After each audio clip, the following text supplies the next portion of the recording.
સહજાનંદ સ્વામી મહારાજની જય. ઈષ્ટદેવ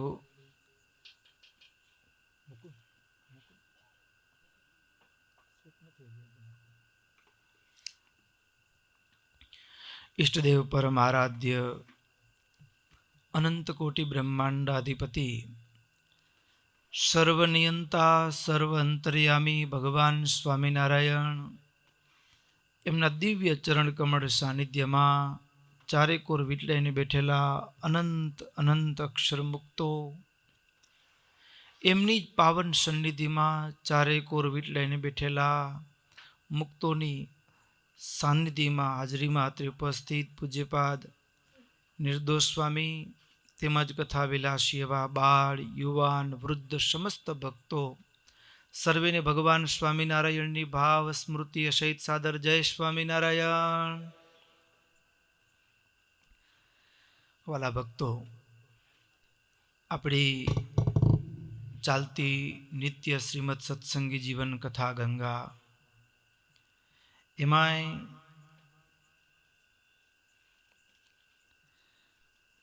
મહારાજ ભુજમાં પધાર્યા છે. ભુજની અંદર મહારાજ રામનવમીનો ઉત્સવ સંપ્રદાયની અંદર પ્રથમ વખત રામનવમીના ઉત્સવને મહારાજના જન્મદિવસ તરીકે ઉજવવાનો પ્રારંભ થયો હોય તો એ ભુજમાં પ્રારંભ થયો.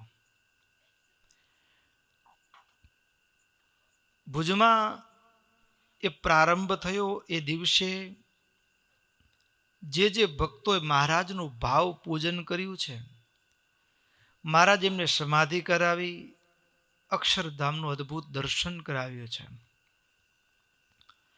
આખી રાત રામનવમીની એ મહારાજની સ્તુતિ પ્રાર્થનામાં વ્યતીત થઈ ગઈ. સવારનું બ્રહ્મ મુહૂર્ત થયું એટલે બધા જ ભક્તો એ સ્નાન કરવા માટે ગયા છે.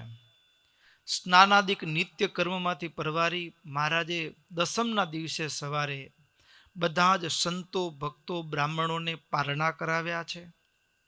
અને નવમીના સાંજે એટલે કે મહારાજને જે કંઈ પણ ભેટ સોગાદો ભક્તોએ અર્પણ કરી હતી, સુંદરજી સુતાર આદિક હરિભક્તોએ હજારે હજાર સોનામોરો, અલંકારો, વસ્ત્રો, આભૂષણો જે કંઈ પણ અર્પણ કર્યું હતું એ દસમના દિવસે મહારાજ બ્રાહ્મણોને છૂટી હાથ બધું દાનમાં આપી દીધું. જેટલું મળ્યું હતું એ બધું જ દાનમાં આપી દીધું. અને આ જોઈ અને કેટલાક જે દ્વેષ ભાવવાળા હતા એના મુખમાં પણ એ શબ્દો આવી ગયા કે આમ સહજમાં આપી દેવું એ કોઈ સામાન્ય માણસથી થાય નહીં. આપણે ભગવાન કદાચ ન માનીએ પણ સ્વામિનારાયણ મોટા પુરુષ તો ખરા. આટલું તો એના મનમાં હા પડી ગઈ. હૈયામાં હા પડી ગઈ. અને ભક્તો મહારાજ ભુજની અંદર રહ્યા છે. ઘણા બધા પ્રસંગો એ મહારાજ ભુજમાં રહ્યા એ સમયના વચગાળામાં જે પ્રસંગો, ચરિત્રો, આશ્ચર્યો સર્જાયા છે એની કથા સંપ્રદાયની અંદર આપણું જે પુરુષોત્તમ લીલામૃત સુખ સાગર એટલે કે કચ્છ લીલા, જ્યાં મહારાજ કચ્છમાં જે આશ્ચર્યો સર્જાયા છે બધા જ પ્રસંગોની નોંધ એ અચ્યુતદાસ સ્વામીએ એ ગ્રંથમાં લીધી છે. પણ અહીં કને તો થોડા સંક્ષેપ ભાવથી શ્રીમદ સત્સંગી જીવનની અંદર મુખ્ય પ્રસંગોને સતાનંદ સ્વામી આલેખી રહ્યા છે. એમાં પણ આખો સંપ્રદાયમાં એક વાત પ્રસિદ્ધ, અને એ પ્રસિદ્ધ વાત એટલે શું? ભુજની અંદર મહારાજ એ બિરાજમાન છે.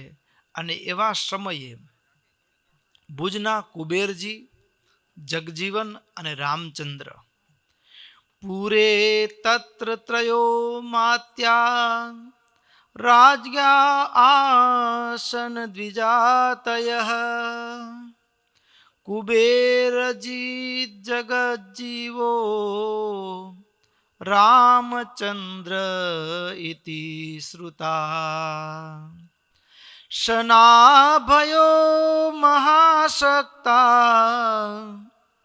એતેર્જીત મહાધનાઃ મદોદ્ધત્તા માનિનશ્ચ હિંસ્રયજ્ઞા પ્રિયા ખલાઃ. ત્રણ ભાઈ કુબેરજીત, જગજીવન અને રામચંદ્ર. આ ત્રણ ભાઈ રાજાના મંત્રી હતા. જન્મ તો ઉચ્ચ કુળમાં મળ્યો હતો એમને. અને એ ત્રણે ભાઈઓ ભેગા મળી અને એક યજ્ઞનું આયોજન કર્યું. આ યજ્ઞમાં કુબેરજી, જે સૌથી મોટા કુબેરજી, એ નક્કી કર્યું કે આપણે સ્વામિનારાયણને આમંત્રણ આપવું. મહારાજને આમંત્રણ આપવા માટે કુબેરજી સભાની અંદર આવ્યા છે.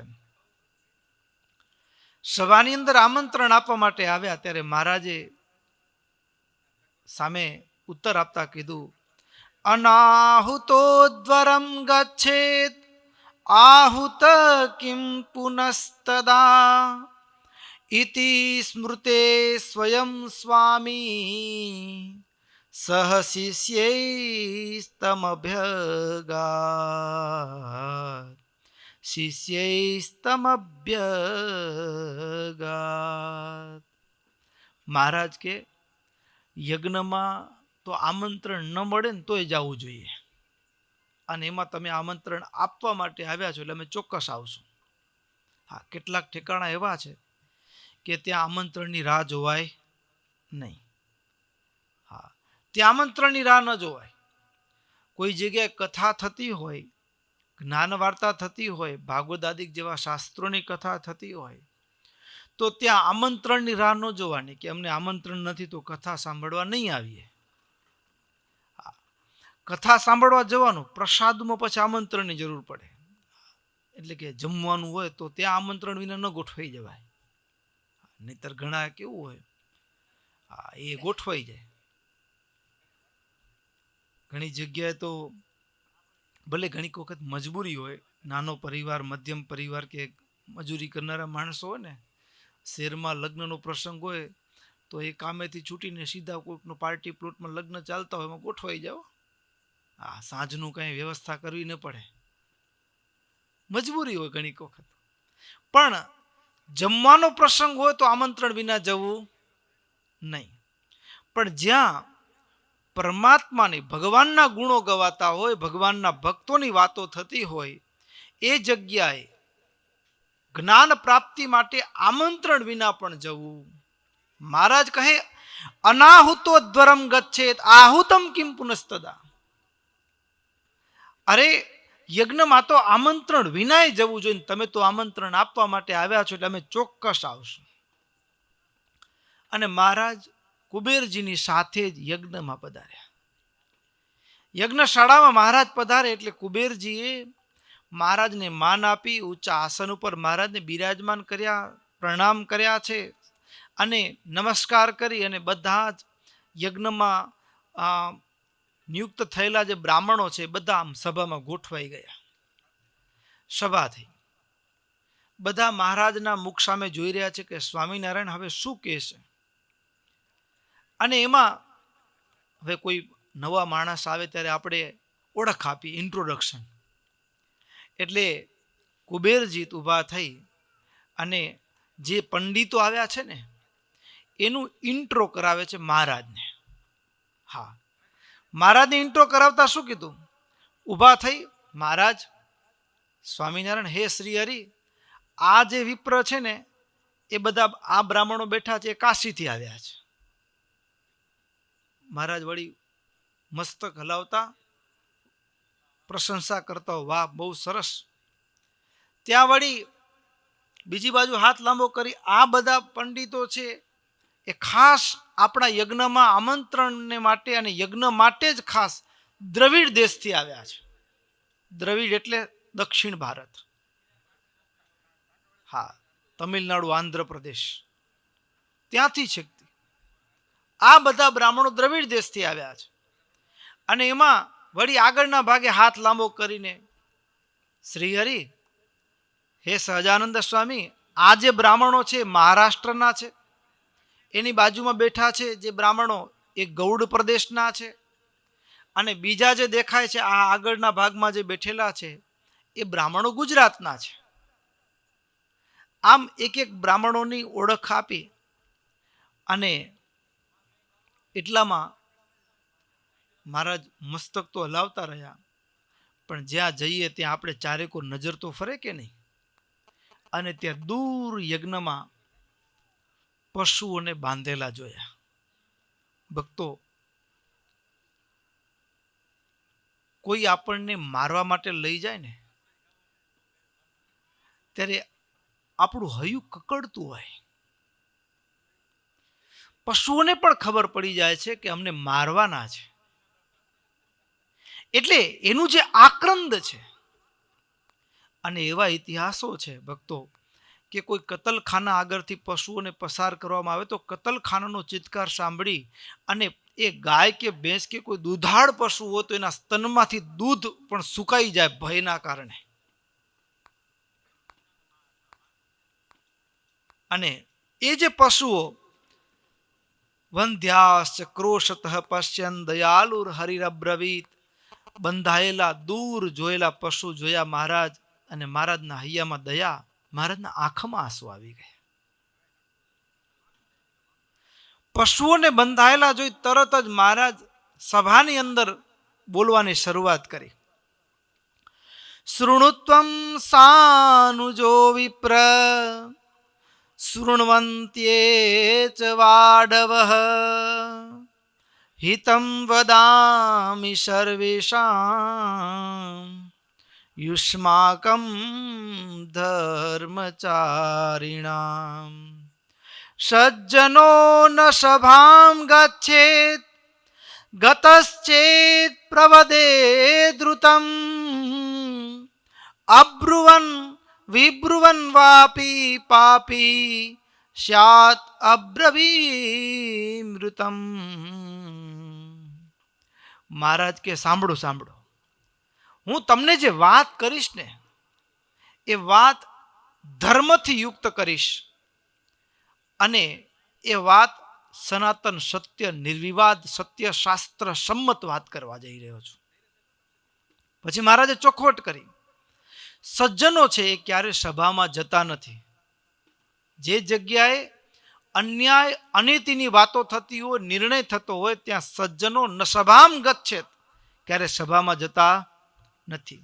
જે ખોટો નિર્ણય લેવાતો હોય અને જાય છે, ગતશ્ચેત પ્રવદે ત્રુતમ, જો જાય તો જેમ છે તેમ સાચું કહી દે. જો જાય તો સાચું કહી દે, અને જાય અને જો સાચું ન બોલે તો એ જે ખોટો નિર્ણય લેવાતો હોય, જે પાપનો નિર્ણય લેવાતો હોય, એનામાં મૌન છે ને એમાં તમારી સંમતિ બતાવવામાં આવે. તમે બોલતા નથી ખોટો નિર્ણય લેવાતો હોય તો એનો મતલબ એ થયો કે તમે એ નિર્ણય સાથે સંમત છો. તો પાપના હકદાર બનાય. જો ન બોલવાની તાકાત હોય તો ત્યાંથી ચાલી નીકળવાનું, પણ ત્યાં હાજર રહેવું નહીં. હા ભક્તો, આ બહુ સમજવા જેવી વાત છે. હા, કેટલીક જગ્યાએ મૌનમ સ્વીકૃતિ લક્ષણમ, આપણે ન બોલીએ એનો મતલબ કે એને પણ માન્ય છે. સભામાં ગયા હોય કોઈક જગ્યાએ, અને તમે જુઓ મહાભારતના યુદ્ધમાં દ્રષ્ટિ કરીએ અને રામાયણ અને મહાભારતને બેને તમે તુલના કરીએ તો સ્પષ્ટ સમજાઈ જાય. રાવણે સીતાનું હરણ કર્યું ને તો રાવણની સભામાં છે ને બધા વાકશૂર હતા.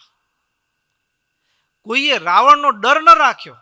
મંદોદરીએ પેલા કીધું કે ભૂલ કરી છે તમે. ભાઈ વિભીષણે કીધું તમે ભૂલ કરી છે. કુંભકર્ણે પણ કીધું તમે ભૂલ કરી છે.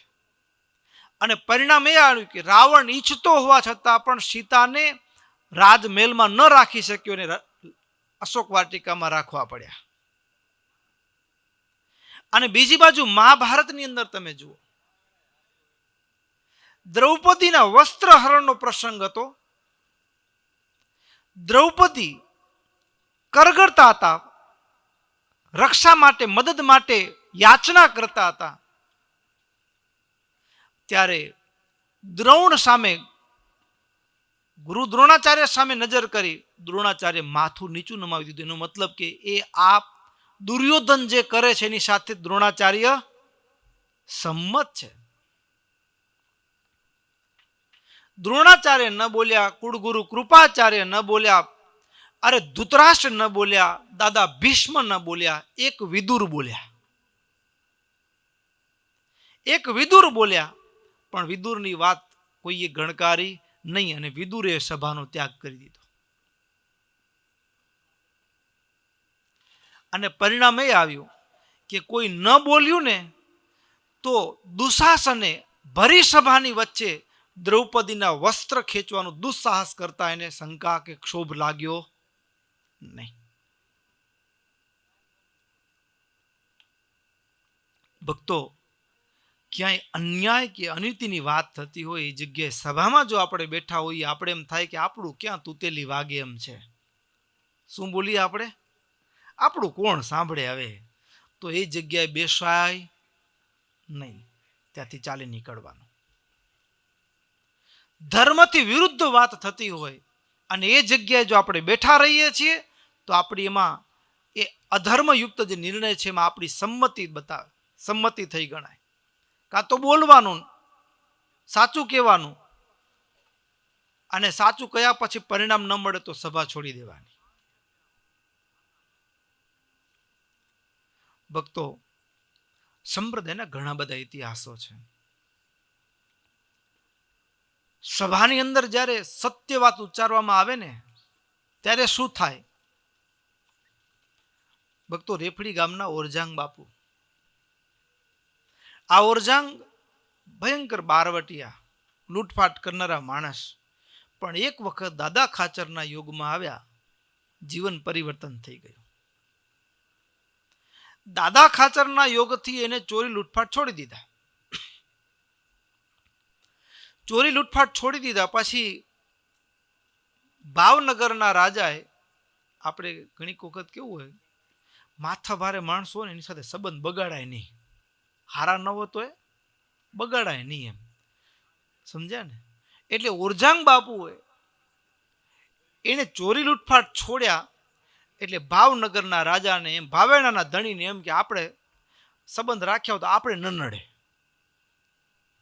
આપણે સંબંધ રાખ્યા હોય, હવે આ તો કેવા માણ, ગમે ત્યારે મન બદલાય, તો આપણે સંબંધ રાખ્યા હોય તો આપણે ત્યાં ચોરી ન કરે, બીજે મરને કરે. એટલે સંબંધ રાખવા માટે કરી અને ઓરજાંગ બાપુના માનમાં ભાવનગરના રાજ દરબારની અંદર મહેફિલ રાખવામાં આવી, પાર્ટી. આપણે કહીને સમજૂતી. મધ્યસ્થી કોણ? દાદા ખાચરના મધ્યસ્થી. પણ આમાં દાદા ખાચરના યોગમાં આવ્યા ત્યારથી એનામાં પરિવર્તન આવ્યું હતું. અને દારૂની મહેફિલ તો દાદા રે નહીં, દાદા નીકળી ગયેલા. અને પછી એ ભાવનગરના રાજ દરબારની અંદર એ ચાલતી મહેફિલની અંદર પરસ્પર દારૂના પ્યાલાઓ, અને એમાંય વાત વાતમાં આમ ટોણા મારતા હો ને, હા બાપુ હવે તમે ઘરડા થયા હો, હા તમે મૂકો એમ નહોતા, બાકી હવે ઘરડા થયા એટલે થતું નથી એટલે મૂકી ચોરી. લૂંટફાટ કાંઈ તમે આમ મૂક્યું છે એવું નથી, બાકી ગેડા થયા ને હવે દોડ કાઢવી હોય તો ન નીકળી શકાય.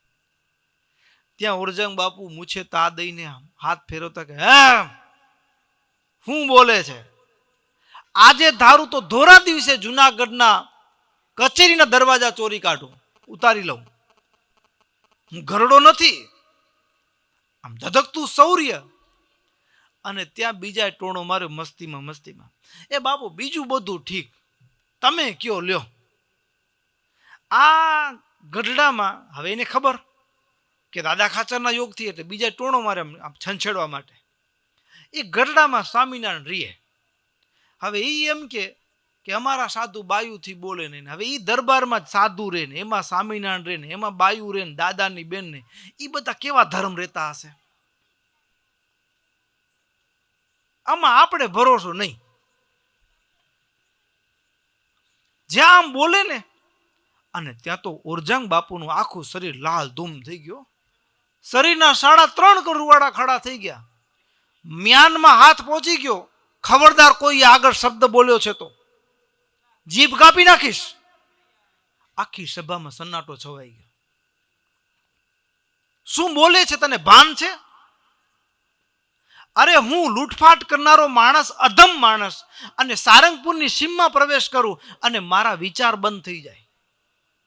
રસ્તેથી ખેડૂત નીકળ્યો હોય ને, ખેડૂત, હા, એટલે એની દ્રષ્ટિ ક્યાં હોય? ભૂતળી જુએ કે કપાસ જુએ ને, એટલે શું વિચારે? કપાસમાં બહુ દમ નથી. ભૂતળીનો માલ સારો હતો, વીઘે એકરમાં આટલો ઉતાર આવશે, વલ સારી, ચરો સારો છે, જેની જેવી દ્રષ્ટિ. ઉતાર નીકળ્યો તો એ જુએ, કડિયો નીકળ્યો, તમારા જેવા કોન્ટ્રાક્ટર નીકળ્યા હોય તો આ દિવાલ બરાબર નથી, લેવલમાં નથી, કોન્ટ્રાક્ટર કામ રફ થયું છે, જેની કામ હોય એ પ્રમાણે દ્રષ્ટિ હોય ને. અને ઓરજાંગ નીકળે એની દ્રષ્ટિ ક્યાં હોય? તો કે આ ઘરને આ મેલ મારે ચડવું અને ચોરી કરવી હોય તો શું કરવાનું? ક્યાંથી રસ્તો ટૂંકો પડે?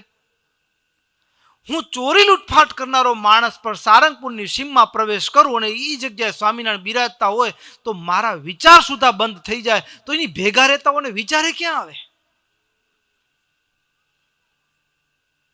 સભાની અંદર કેવળ મેણા ટોણા મારવામાં આવતા હતા, એમાં પણ ઓરજાંગ બાપુ મૌન ન રહ્યા. પરિણામ શું આવ્યું? સમય જતા ઉંમર થઈ, પણ હવે આવું એમાં એવું કહેવાય કે ચોરી લૂંટફાટ કરનારા હોય ને, હા, એના ઘરમાં અંધારિયામાં ધબાકા હોય ને અંજવાડિયામાં કોરા કડાકા હોય. હા, અંધારિયામાં દાળ પાડે અને અંજવાડિયામાં તો ચંદ્રનું અંજવાળું હોય ને, પકડાઈ જવાનો ભય હોય, સમજ્યા ને? એટલે અંધારિયામાં ધુબાકા અને અંજવાડિયામાં કોરા કડાકા. હવે એમ ઓરજાંગ બાપુની ઉત્તરા અવસ્થામાં ખાવાના ફાંફા પડવા માંડ્યા. એટલે મોટી ઉંમર થયેલી, પણ એમ થયું કે હવે ઘડપણ નીકળી જાય એવો કંઈક જુગાડ કરીએ. અને એ જુગાડમાં ચોટીલાની તળેટીમાં 2 ગામ, સજેલી અને ધજેલી, એના ઉપર ધાડ બોલાવી લૂંટ્યા.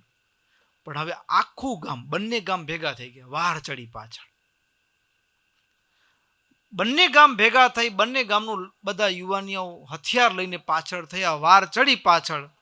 ભાગતા ભાગતા ચોટીલાની તળેટીમાં વોકડો અને ત્યાં સામસામા આવી ગયા. એકલા હતા ઓરજાંગ, અને આ જાજા આખા શરીરમાં તલવાર ભોંકીને આમ જાણે કે છેદ પાડી દીધા હોય, વીંધી નાખ્યું આખું શરીર. આખું શરીર વીંધી નાખ્યું. કેવળ જાણે કે આમ પાણી પાણી આવો સાદ કરે, આંખમાં જીવ રહ્યો હોય, આવી સ્થિતિ.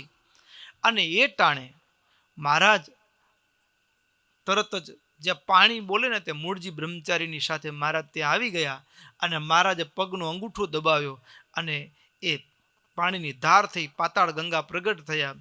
અને મૂળજી બ્રહ્મચારીએ કળશ ભરી અને મહારાજે સ્પર્શ કરીને મહારાજે ઓરજાંગના મુખમાં પાણી રેડ્યું. અને મહારાજ બોલ્યા, ઓરજાંગ બોલ, શું ઈચ્છા છે? અહીંયા રહેવું છે કે ચાલવું છે ધામમાં? ત્યારે ઓરજાંગની આંખમાં આંસુ આવી ગયા કે મેં તો ક્યાં એવું તમારું ભજન કર્યું છે, મેં તો ક્યાં એવું તમારું ભજન કર્યું છે. પણ એ સમયે સ્વામિનારાયણ ભગવાન બોલ્યા, ઓરજાંગ સાચું કહું તો કે ભાવનગરની સભામાં તે મને નિર્દોષ સાબિત કર્યા ને. જા, જેવો હું નિર્દોષ એવો તું નિર્દોષ. એ જગ્યાએ સભામાં હામાં હા ન ભેળવી, એનું ફળ એને મળ્યું, રાજીપો મળી ગયો. જે અધર્મની વાત થતી હોય, અન્યાયની વાત થતી હોય, ત્યાં ભક્તો ચોક્કસ સત્ય બોલવું, નહીતર બોલવાની ત્રેવડ ન હોય તો ત્યાંથી નીકળી જવાનું. મહારાજે સભાની અંદર, ભુજની અંદર, થોડાક મહારાજ ધીર ગંભીર થયા છે. સભા સામે બધા પંડિતો બેઠા છે, શાસ્ત્રના જ્ઞાતા છે. અને મહારાજે શરૂઆત કરી છે, સાક્ષાત પશ્ચાલંબહીન સર્વેષામ ઉચિતો મખઃ બ્રાહ્મણાનામ વિશેષેણ સાત્વિકાનામ તથા નૃણામ. અરે ભૂદેવો હે વિપ્રો, બ્રાહ્મણ તો સત્વ પ્રિય હોય, સાત્વિક હોય. ક્ષત્રિય વૈશ્ય અને એમાં બ્રાહ્મણો એ સત્વપ્રિય હોય, એટલે એને તો હિંસાએ રહિત એવા યજ્ઞનું અનુષ્ઠાન કરવું જોઈએ. અને એમાં પણ આ યજ્ઞનું શેષ માંસ બચે અને એ ભક્ષણ થાય, આ તો ક્યાંય શાસ્ત્રનો નિયમ નથી, આ શાસ્ત્ર વિરુદ્ધ છે. આવી રીતે જ્યાં વાત કરીને બેઠેલા બધા હતા જે હિંસામય યજ્ઞ કરાવનારા હતા, અંદર અંદર ઘૂસપૂસ શરૂ થઈ. મહારાજે સ્પષ્ટતા કરી, અરે પંડિતો, તમે શાસ્ત્રોનું અધ્યયન તો કર્યું છે કે નહીં?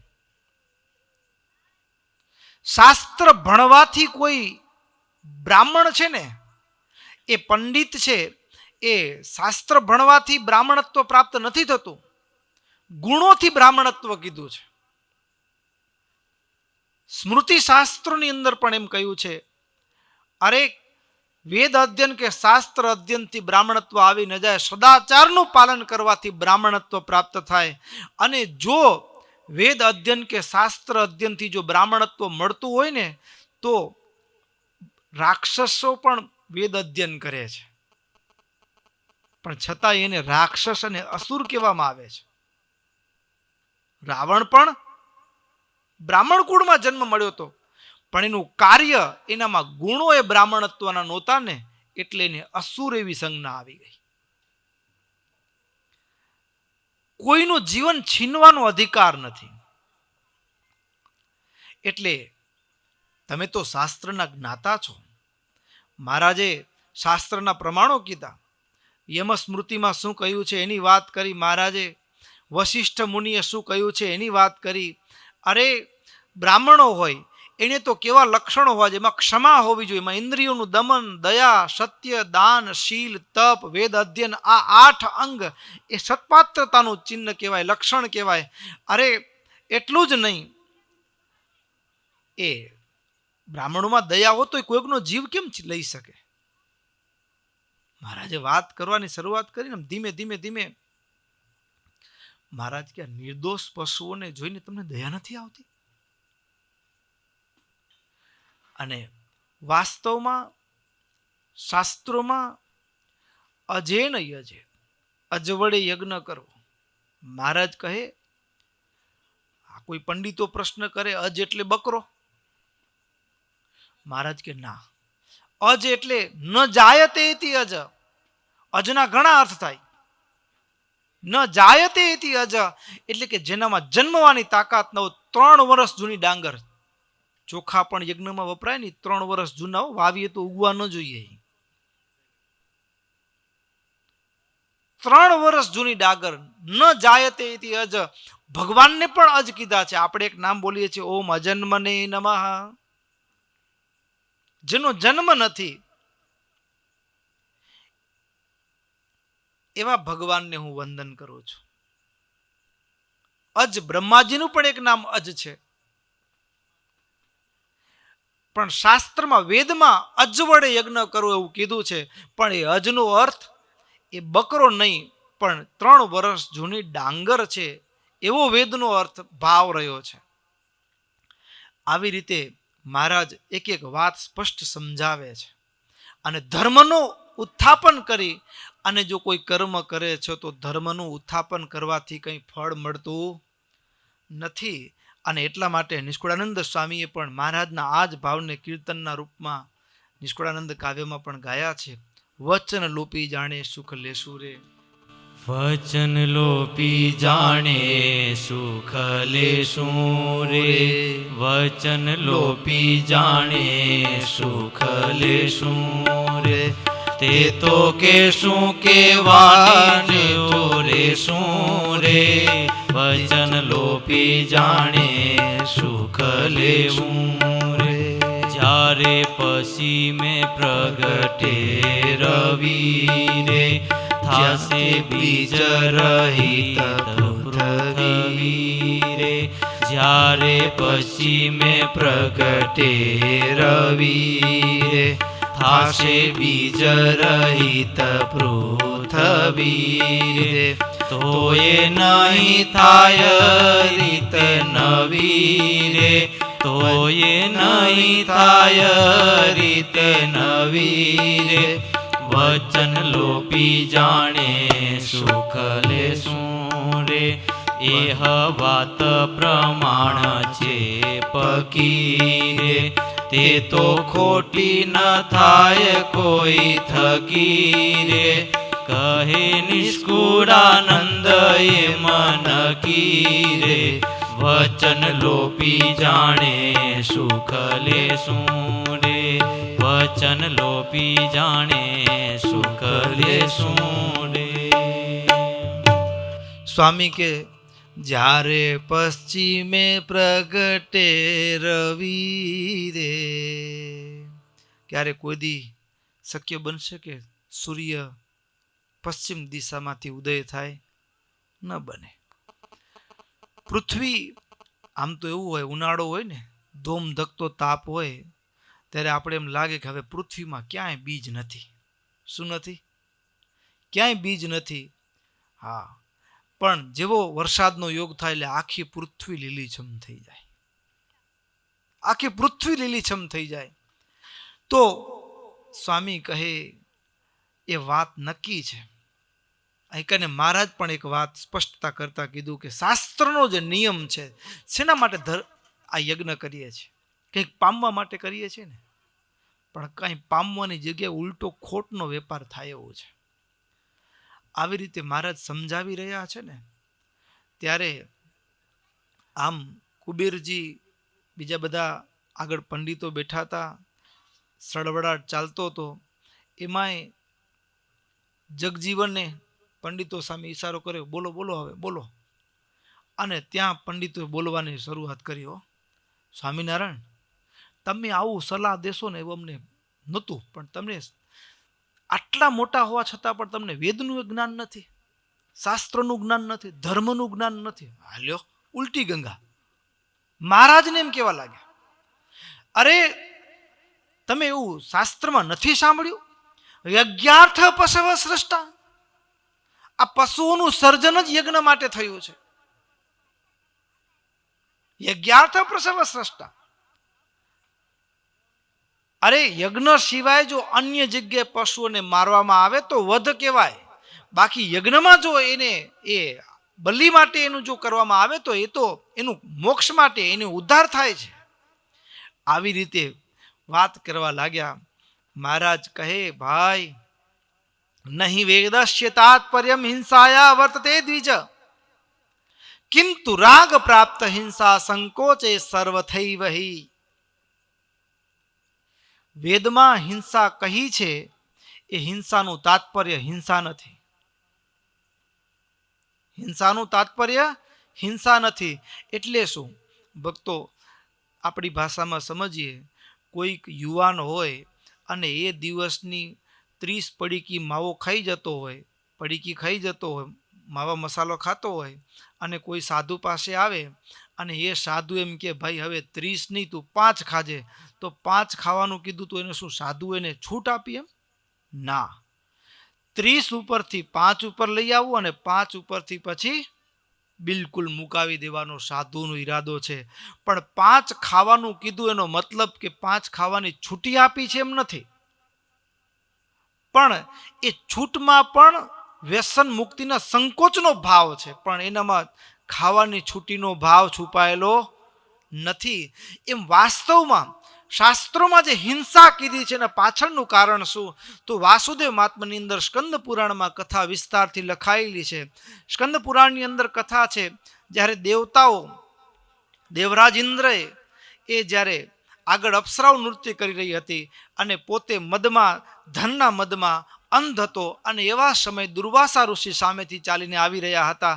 એટલે દુર્વાસાને એમ થયું કે સામે ત્રિલોકીનો રાજા ઇન્દ્ર આવતો હોય તો આપણે એનું સન્માન કરવું જોઈએ, આપણે એનું સન્માન કરવું જોઈએ.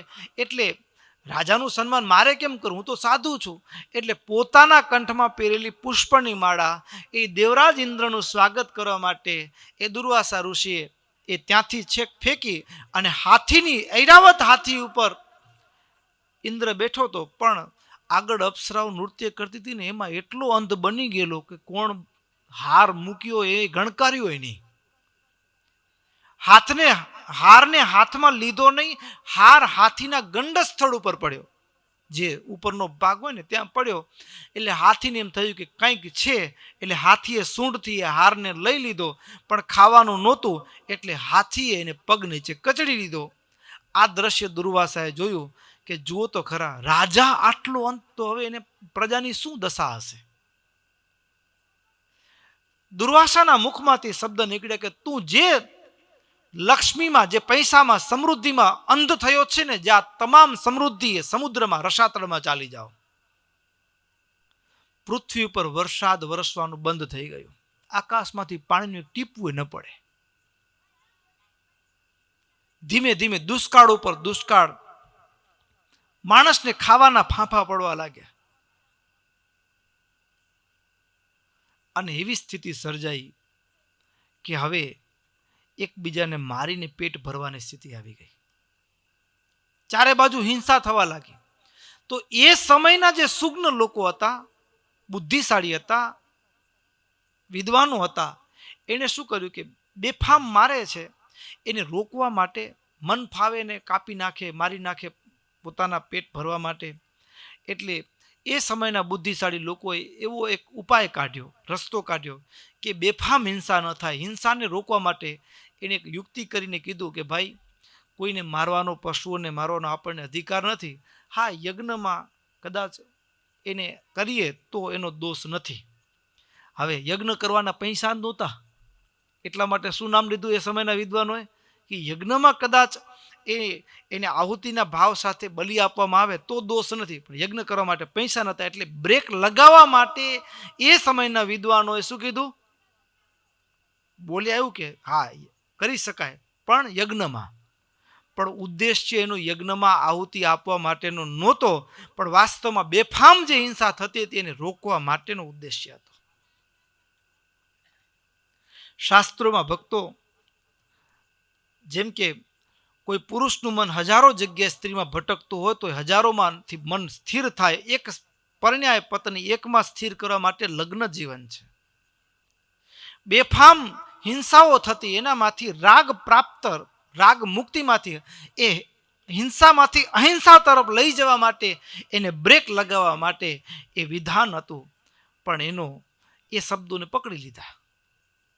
હા, તો કેવી વાત છે ખબર છે. એટલા માટે શાસ્ત્રોનું મૂળ અધ્યયન રાખવાનું. આ કેવળ સ્વામી બોલે છે એ માની ન લેવાનું. વક્તા તો કેવું હોય ખબર છે, હવે આપણે ખાવાના શોખીન હોઈએ, બરાબર, અને રસાસ્વાદના ખંડનની વાત આવે તો આપણે ટપાવી જાય. શું કરી જાય? ટપાવી જાય કે નહીં જોવાય તો. અને કાં તો ઉલટો અર્થ કરી નાખે, ફેરવી નાખે, આપણે લાભ થાય એવું હોય. હા, જેમ કે જુઓ, હવે રસાસ્વાદના ખંડનની વાત હોય, સ્વાદમાંથી પાછા વળવાની વાત હોય, અને આપણે ખાવાના શોખીન હોય તો શું રસ્તો કાઢે? એ ખવાય ખવાય બધું, પણ ભગવાનને અર્પણ કરીને તો કાંઈ નડે નહીં. ભગવાનના નામે આપણે આપણા સ્વાદનું પોષણ કરતા થઈ ગયા. શું થઈ ગયા? ભગવાનના નામે. હા, ગુલાબજાંબુ પોતાને ખાવા હોય અને કેમ ઠાકોરજીનું ગુલાબજાંબુની રસોઈ દેજો. દૂધપાકની રસોઈ તો કોઈ તમે દેતા જ નથી, પણ દૂધપાક પોતાને અંદર ચટપટી લાગ્યો, ઘણા દિવસ દૂધપાક નથી મળ્યો, પણ નામ કોનું? ઠાકોરજીનું. તો શાસ્ત્રની અંદર, એટલા માટે મૂળ શાસ્ત્રો જો તમારું વાંચન ન હોય તો વક્તા તો પોતાની રુચિ અનુસાર કથા કરે છે. શેના અનુસાર કથા કરે છે? પોતાની રુચિ અનુસાર કથા કરે છે. એટલે શાસ્ત્રના મૂળ ભાવ ક્યાંક રહી જતા હોય, ક્યાંક રહી જતા હોય. તો અહીં કને મહારાજ કહે છે શાસ્ત્રનો ભાવ એ હિંસામાં નથી. પંડિતો, શાસ્ત્રનો ભાવ હિંસામાં નથી. અરે, ઉપરીચર વસુ રાજાની વાત તો સાંભળી છે કે નહીં? જો તમે એમ કહેતા હો કે વેદમાં હિંસા છે, યજ્ઞમાં હિંસા કરવાની છૂટ આપી છે, એમ જો તમે કહેતા હો તો ઉપરીચર વસુ રાજાનું આખ્યાન અને આ ઉપરીચર વસુ રાજાની વાત 18 પુરાણમાં પણ છે. અરે 18 પુરાણમાં 18 પુરાણ પૈકી વાયુ પુરાણ, મત્સ્ય પુરાણ, સ્કંદ પુરાણ, મહાભારત આ બધી જગ્યાએનો ઉલ્લેખ આવે છે. વાત એવી છે કે ઉપરીચર વસુ રાજા એક એવા રાજા ભક્તો કે એ રાજાએ અહિંસામય યજ્ઞો કરેલા, એટલા યજ્ઞો કર્યા કે યજ્ઞના ફળ સ્વરૂપે એનામાં એવું સામર્થ્ય આવી ગયું કે એ સદેહે આકાશમાં ઉડતા જઈ શકે. આ પ્લેનની જરૂર ન પડે લ્યો. આવું સામર્થ્ય. નામ તો વસુ હતું, મૂળ નામ શું હતું? વસુ રાજા હતું. પણ ઉપરીચર એ આકાશમાં ગતિ કરનારા થયા એટલે એનું નામ પડ્યું ઉપરીચર વસુ. ઉપર ગતિ કરનારા થયા. ચર એટલે ચાલવું, અધર ચાલ્યા જાય. અરે એટલું નહીં, અહીંયા થોડું ચાલવું અને અધર ચાલવું એમ નહીં. અરે આ મૃત્યુ લોકમાંથી સીધા સ્વર્ગમાં જાય. ઈચ્છા થાય ત્યાં વિચરે. કોના ફળથી, કોના પ્રતાપથી? તો કે અહિંસામય યજ્ઞના પ્રતાપથી. પણ હવે ઉપરીચર વસુ રાજા જ્યારે સ્વર્ગમાં જાય ત્યારે ઇન્દ્ર ઊભા થાય, અડધું સિંહાસન ખાલું કરી દે અને સ્વાગત કરીને બાજુમાં બેસાડે. અડધું સિંહાસન ખાલું કરીને બાજુમાં બેસાડે. ઇન્દ્ર સ્વાગત કરે એટલે મજા પડી જાય, ન પડી જાય? હા. એટલે એમાં બન્યું એવું કે દેવતાઓએ હિંસામય યજ્ઞ, કારણ કે આ દુર્વાસાનો શ્રાપ થયો ને, પછી બુદ્ધિ અવળી થવા માંડી એટલે દેવતાઓ પણ હિંસામય યજ્ઞ શરૂ કરી દીધો. દેવતાઓ હિંસામય યજ્ઞ કરવાની તૈયારી કરી એટલે ઋષિઓ રોક્યા. ભૂલ કરો છો, વેદમાં હિંસા છે. રકઝક ચાલતી હતી દેવતાઓની અને ઋષિઓની, અને એની વચ્ચે કઈ નિર્ણય નહોતો આવતો. ઋષિઓ કહે છે કે વેદમાં હિંસા નથી, શાસ્ત્રો ક્યારે કોઈનું જીવન છીનવાનો અધિકાર આપતા નથી, કોઈને મારીને રાજી થવું એ કાર્ય એ દેવતાઓનું ન હોય, તમને ન શોભે. આમ રકઝક ચાલતી હતી અને એમાં એ જ ટાણે બરાબર ઉપરીચર વસુ રાજા આકાશમાં ફરતા ફરતા સ્વર્ગ તરફ આવતા હતા. ઋષિઓને ખબર હતી કે આ રાજા છે જે કે જેને અહિંસામય યજ્ઞ કર્યા છે એટલે તો આ સ્થિતિ સુધી પહોંચ્યા છે, એટલે રાજા સત્યનો પક્ષ લેશે. બીજી બાજુ ઇન્દ્રને શું હતું? તો કે જ્યારે અહીંયા આવે છે ત્યારે આપણે સ્વાગત કરીએ છીએ, મોજ કરાવી છીએ, એટલે રાજા કોનો પક્ષ લેશે? આપણો પક્ષ લેશે. એટલે ઋષિઓ અને દેવતાઓ બંને સંમત થયા કે ઉપરીચર વસુ રાજાને પૂછીએ, ચાલો કોણ સાચું, વેદમાં હિંસા છે કે અહિંસા છે? ઋષિઓ કે હાલો પૂછીએ. ભરોસો તો ઋષિઓને કે જે ખુદ પોતે અહિંસામય યજ્ઞ કરીને આવી સ્થિતિ સુધી પહોંચ્યા છે, હવે એ વ્યક્તિ એમ કેમ કહી શકે કે વેદમાં હિંસા છે? પણ જ્યાં ઉપરીચર વસુ રાજા આવ્યા એટલે તરત જ ઋષિઓએ પૂછ્યું કે વેદમાં હિંસા છે કે અહિંસા છે? આવું જે પૂછ્યું ને એટલે તરત જ ઉપરીચર વસુ રાજાને એમ થયું મનમાં, હો કે પેલા જાણી લઉં કયો પક્ષ કોનો છે, હા કઈ પાર્ટીમાં બેસવાથી લાભ થાય એમ છે. પછી ખબર પડી, દેવતાઓ કીધું કે અમે એમ કહીએ છીએ કે વેદમાં હિંસા છે, ઋષિઓ કે અમે કહીએ છીએ કે વેદમાં અહિંસા છે. પણ ઉપરીચર વસુ રાજા સત્યનો નિર્ણય આપવાની જગ્યાએ વિચાર શું કર્યો ખબર છે? સાચા ઋષિઓ છે પણ એનો પક્ષ લઈશ ને તો લાભ કાંઈ નથી. એ સ્વાગતમાં શું કરે? હવે ઝૂંપડામાં રહેનારા હોય, વનવગડામાં રહેનારા હોય, સ્વાગત શું કરે? એકાદ બે કેળું ખવડાવે એને ત્યાં જઈ તો. અને ઇન્દ્રના ત્યાં આવી તો અડધું સિંહાસન મને મારું સ્વાગત કરે. ઋષિઓનો, સાચા ઋષિઓ છે પણ એનો પક્ષ લેવામાં બીજો બહારનો કોઈ લાભ દેખાતો નથી. અને આવો વિચાર કરી અને ઉપરીચર વસુ રાજા શું બોલ્યા? તો કે વેદમાં હિંસા એ છે ને અહિંસા એ છે. વેદમાં હિંસા પણ છે ને અહિંસા પણ છે. જે આમ વેદમાં હિંસા તો છે જ નહીં, વાસ્તવમાં અહિંસાના તાત્પર્યના ભાવથી લખાયું છે એટલે એને હિંસા પરાયણ ન કહી શકાય. પણ જે આવું જૂઠું બોલ્યા ને તરત જ એ પાપના યોગે કરી આકાશમાં સદેહે આમ ચાલનારા હતા, ગતિ કરનારા હતા, ધડામ દઈને પૃથ્વી ઉપર પડ્યા. જે પૃથ્વી પર પડ્યા તરત જ ઋષિઓ કીધું કે રાજન, તમે જે યજ્ઞ કરીને આવી સ્થિતિને પામ્યા હતા ને, તમે શાસ્ત્રનો નિર્ણય ખોટો કરો છો આ એનો દંડ છે. હજી પણ તમે એવું સત્ય વાત ઉચ્ચારો તો હજી પણ અમે અમારા યોગ સામર્થ્યના પ્રભાવથી તમને પાછા આકાશગામી કરી દેશું. પણ ઉપરીચર વસુ રાજા ફરીવાર એ જ વાતને દોરાવી અને ફરી પૃથ્વી ફાટીને પાતાળમાં પહોંચી ગયા. આ વાત છે કે નહીં પંડિતો શાસ્ત્રમાં? મહારાજે બધા પ્રમાણો, અરે ભાગવતની અંદર નારદજી પ્રાચીન બરિશ નામના રાજા પાસે ગયા છે અને પ્રાચીન બરિશ રાજા હિંસામય યજ્ઞો કરેલા અને એટલા હિંસામય યજ્ઞો કરેલા કે પૃથ્વી ઉપર કોઈ જગ્યા નહોતી બચી યજ્ઞ કુંડ કર્યા વિનાની. નારદજી આવ્યા એટલે નારદજીને પ્રાચીન બરિશ રાજાએ પૂછ્યું કે મને કુંવારી ભૂમિ બતાડો કે જ્યાં મારે યજ્ઞ કુંડ કરીને યજ્ઞ કરવો છે. એટલે નારદજી કીધું કે કેવા યજ્ઞો કર્યા એ તો કયો, તમે ભૂલ કરી છે. અને નારદજીએ પ્રાચીન બરિશ રાજાને પોતાની ભૂલનું ભાન થાય ને એટલા માટે એને કીધું કે રાજન, તમે ભૂલ કરી છે. તમે એમ માનો છો કે વેદમાં હિંસા છે ને યજ્ઞના નામે તમે જે પશુઓને, નિર્દોષ પશુઓને માર્યા છે ને, એનો વધ કર્યો છે ને, હા, એ બધા તમારી રાહ જુએ છે. આપણે કોઈ થપાટ મારી હોય ને તો મૂકો જોઈએ કે ન જોઈએ મારવાનું? વૈરવૃત્તિ રે.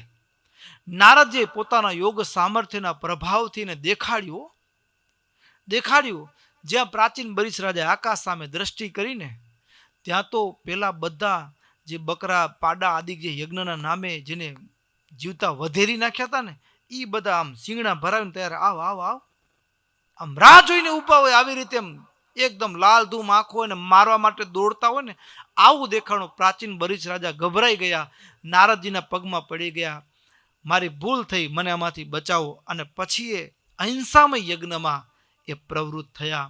આ વાત છે કે નહીં? આ બધી વાતો મહારાજે કરી, પણ છતાંય કોઈ રીતે એ પંડિતો માનવા તૈયાર થયા નહીં. એટલે મહારાજે સભાને છોડી દીધી.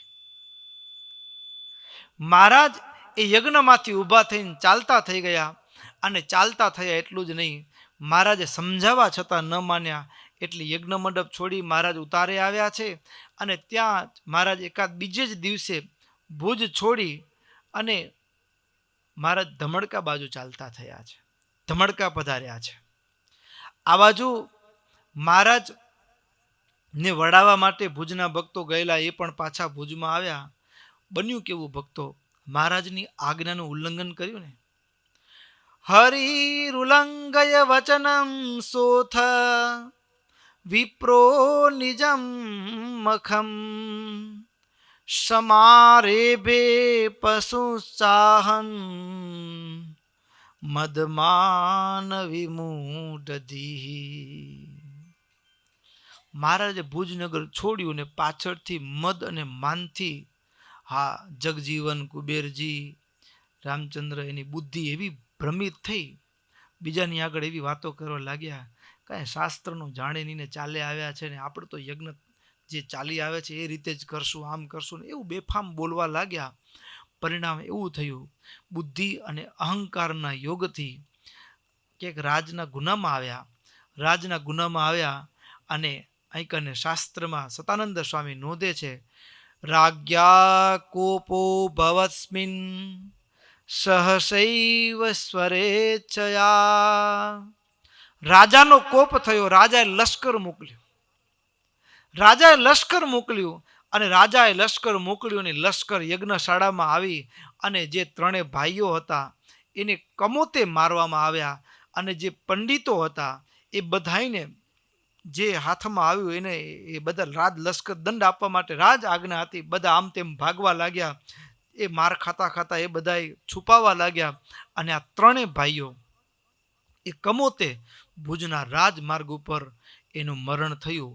અને સતાનંદ સ્વામીએ તો એવું નોંધ્યું કે એને અગ્નિદાહ આપનાર પણ કોઈ તૈયાર નહોતું. આવી સ્થિતિ પાછળનું જો કોઈ કારણ હોય ને તો એનું કારણ એ રામાયણની અંદર તુલસીદાસજી ગાયું, સાધુ અવજ્ઞા કર ફલુએશા જરઈ નગર અનાથ કરજેશા.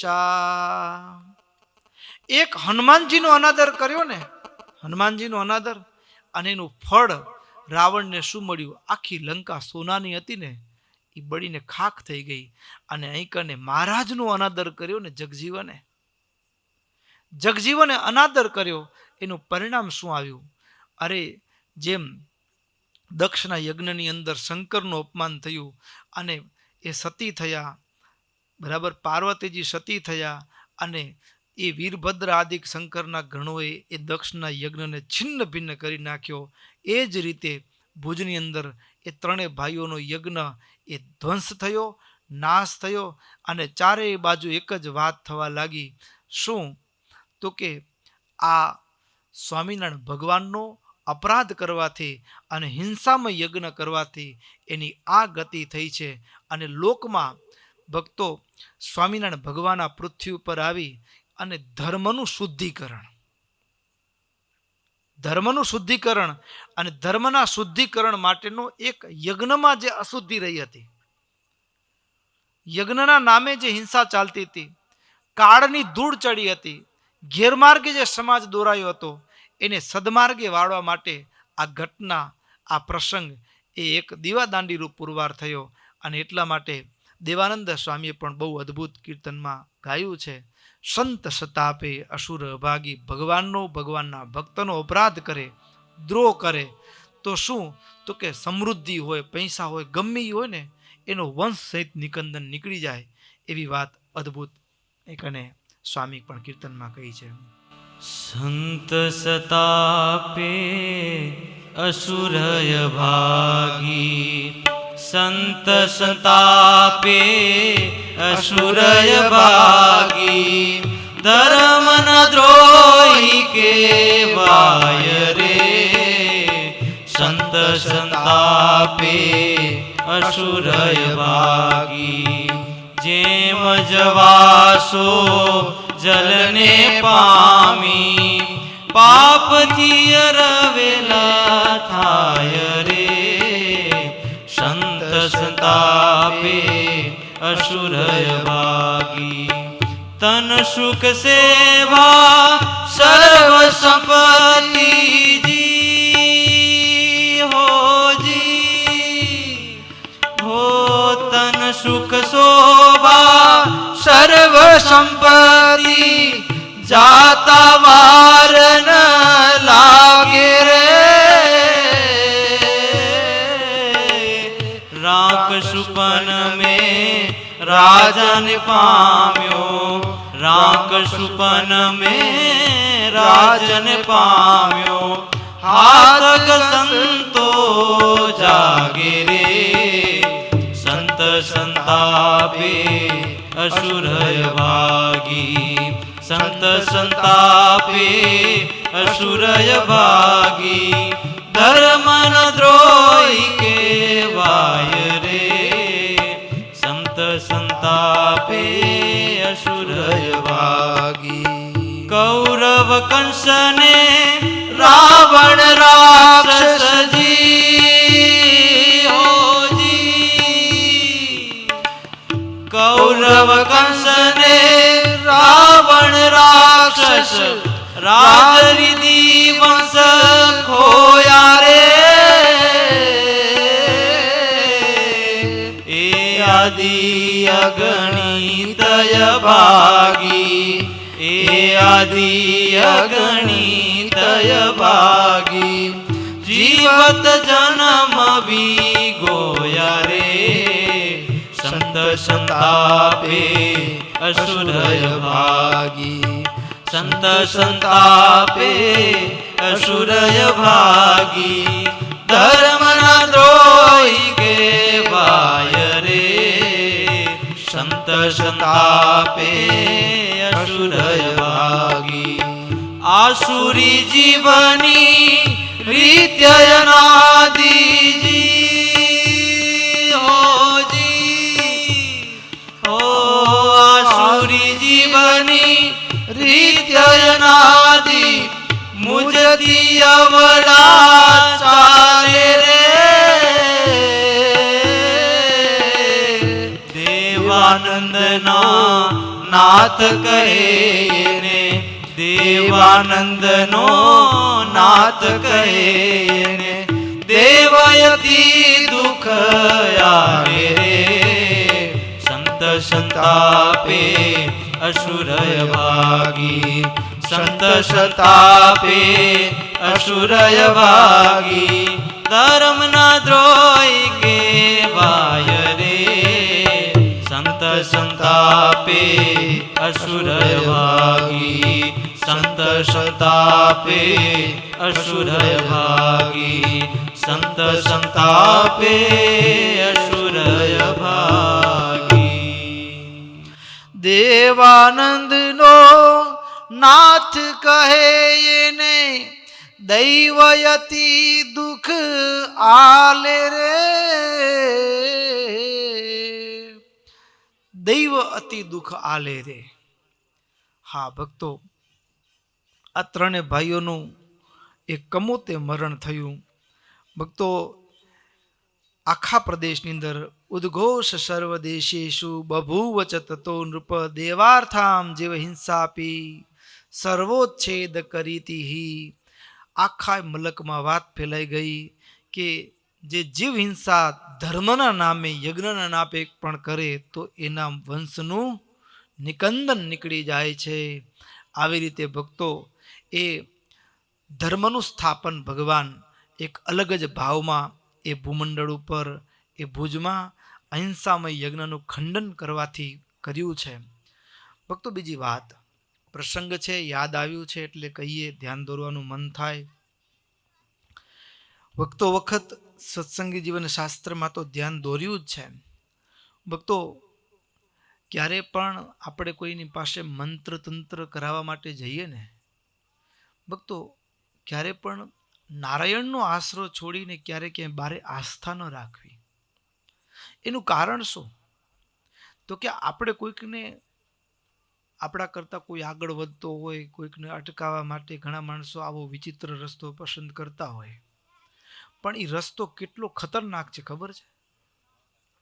એ રસ્તો એટલો ખતરનાક છે ભક્તો કે આપણને તો એમ થાય કે હું તો પૂજા કરાવી, પૈસા આપી આવી, પણ આપણા નામે જીવતા પશુ પક્ષીઓની બલિ ચડાવે છે. શું ચડાવવામાં આવે? જીવતા પશુ પક્ષીઓની બલિ ચડાવવામાં આવે છે. અને જે અહીંયા આ ત્રણ ભાઈઓની ગતિ થઈ અને જે પંડિતો હિંસામય યજ્ઞમાં જેની વૃત્તિ હતી એની જે ગતિ થઈ, ભક્તો, પ્રારંભમાં આપણે એમ લાગે કે મારું ધાર્યું થાય છે, પણ એ વાત ખોટી છે. દેવાન યાંતિ દેવવ્રતા પિતૃન યાંતિ પિતૃવતા ભૂતાન યાંતિ ભૂતેજ્યા યાંતિ મદ્યાજી નોપી મામ. દેવતાની ઉપાસના કરનારો હોય એ દેવલોકને પામે, પિતૃની ઉપાસના કરનારો હોય એ પિતૃલોકને પામે.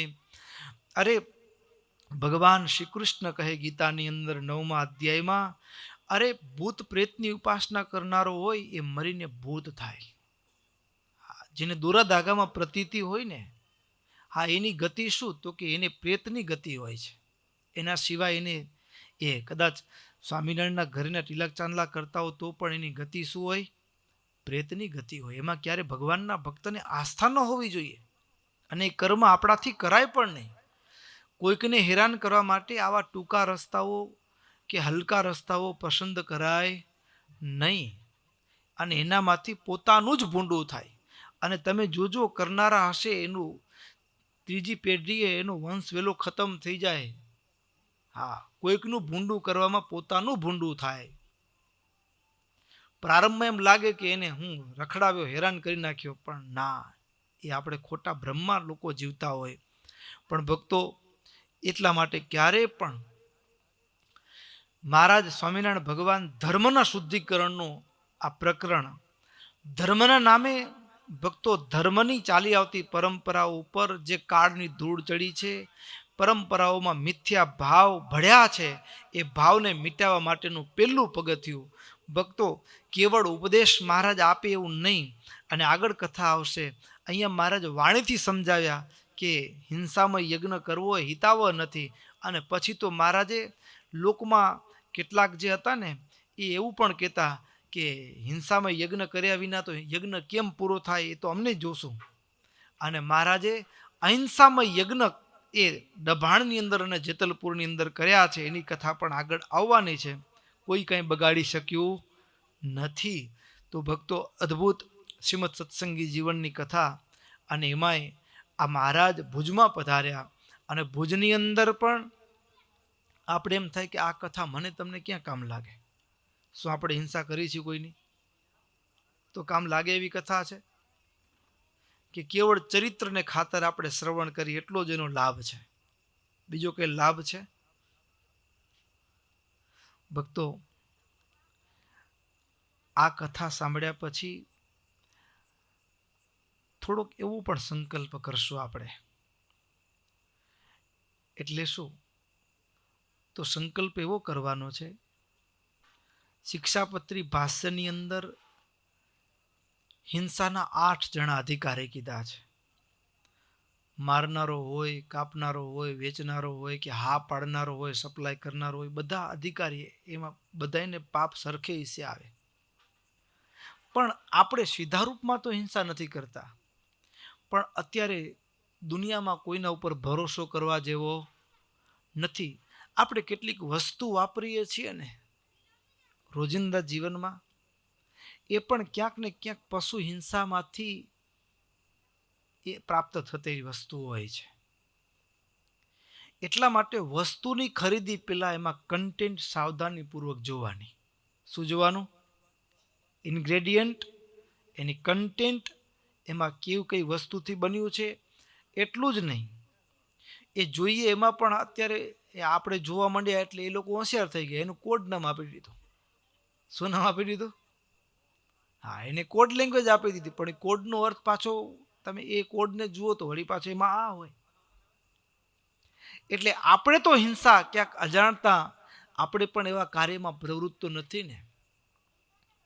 ઘણીક વખત બજારું ખાણા પીણા હોય, આપણે સીધા રૂપમાં હિંસા નથી કરતા, પણ મહારાજે આપણને સત્સંગના સભ્ય સંસ્કારો ગાળવું, ચાળવું, એ લોટ આદિક હોય, અને એ આપણે ક્યાંક બજારનું ખાતા પીતા હોઈએ, નખાજો એમ નહીં, પણ વિવેક દ્રષ્ટિ એ ભગવાનના ભક્તને અવશ્યપણે હોવી જોઈએ. એ લોટ ગળાયેલો છે, ચડાયેલો છે કે નહીં, એની અંદર જંતુ હશે, અને જંતુ એ આપણા પેટમાં એ ચૂલા ઉપર ચડીને આવી ગયું હોય, હા, તો એ અજાણતા પણ આપણે ક્યાંક ને ક્યાંક એ અનુમોદન અને આપણે હિંસાના હકદાર બની જતા હોઈએ છીએ. શક્ય હોય એટલું વધુના વધુ આપણે સભાનતા રાખીએ અને એનાથી દૂર રહીએ, એવો આ પ્રકરણનો, આ અધ્યાયનો ભાવ છે. એટલે કોઈનું જીવન છીનવીને આપણું પેટ ભરવાનો, આપણી મનોવૃત્તિ, આપણી ઈચ્છાઓ પોષવાનો અધિકાર આપણને નથી. દેવતાઓના નામે પણ નહીં, પોતાની સ્વાર્થને માટે પણ નહીં. મહારાજે કીધું, સ્ત્રી, ધન અને રાજ્યની પ્રાપ્તિને અર્થે પણ કોઈ જીવની હિંસા તો ક્યારેય પણ કરવી નહીં. એ જ ભાવની સાથે કલાકનો સમય થયો. અહીંયા કથાને વિરામ કરીએ. શ્રીપતિમ શ્રીધરમ સર્વદેવીશ્વરમ ભક્તિધર્માત્મજં વાસુદેવમ હરે માધવં કેશવં કામદં કારણં સ્વામિનારાયણં નીલકંઠં ભજે. સ્વામિનારાયણ નારાયણ નારાયણ સ્વામિનારાયણ નારાયણ નારાયણ સ્વામિનારાયણ નારાયણ નારાયણ સ્વામિનારાયણ નારાયણ નારાયણ સ્વામિનારાયણ સ્વામિનારાયણ સ્વામિનારાયણ સ્વામિનારાયણ સ્વામિનારાયણ સ્વામિનારાયણ સ્વામિનારાયણ સ્વામિનારાયણ સ્વામિનારાયણ નારાયણ નારાયણ સ્વામિનારાયણ નારાયણ નારાયણ સ્વામિનારાયણ નારાયણ નારાયણ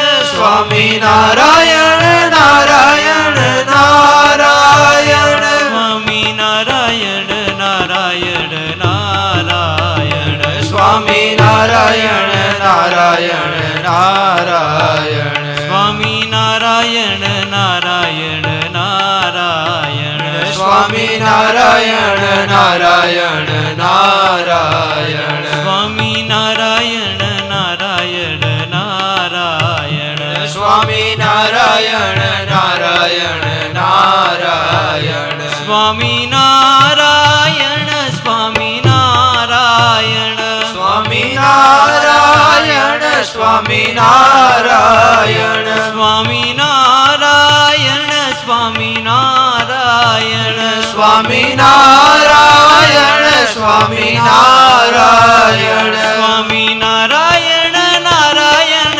નારાયણ સ્વામી નારાયણ નારાયણ નારાયણ સ્વામી નારાયણ નારાયણ નારાયણ સ્વામી નારાયણ નારાયણ નારાયણ સ્વામી નારાયણ નારાયણ નારાયણ સ્વામી નારાયણ નારાયણ નારાયણ સ્વામી નારાયણ નારાયણ નારાયણ સ્વામી નારાયણ નારાયણ નારાયણ બોલો શ્રી નર નારાયણ દેવની જય, શ્રી રાધા કૃષ્ણ દેવની જય, શ્રી ઘનશ્યામ મહારાજની જય, શ્રી વૃંદાવન વિહારી હરિ કૃષ્ણ મહારાજની જય.